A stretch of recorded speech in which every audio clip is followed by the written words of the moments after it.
'n vinnige video om jou te herinner hoe werk die priemfaktore boom. Goed, kom ons vat die getal 60. Ons gaan hom nou in sy priemfaktore ontbind.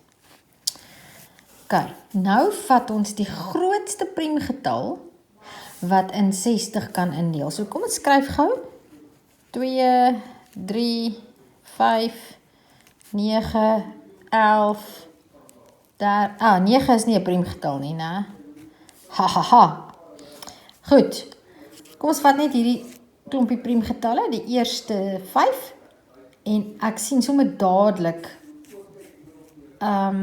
daar's nie 'n priemgetal groter as 5 wat in 60 kan indeel nie. So ek gaan sê 60 gedeel deur 5 is 12. Nou, wat is die grootste priemgetal wat in 12 kan indeel? As ek so vinnig kyk, dis 3. 12 gedeel deur 3 is 4. Nee, die grootste priemgetal wat in 4 kan indeel is 2.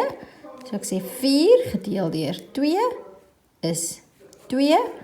En ek weet ek is klaar wanneer ek sê 2 gedeel deur 2 is 1. As ek daar 1 het, dan is ek klaar. Kom ons kyk gou of dit reg is. 2 maal 2 is 4, maal 3 is 12, maal 5 is 60. Daar het ek 60 ontbind in sy priemfaktore.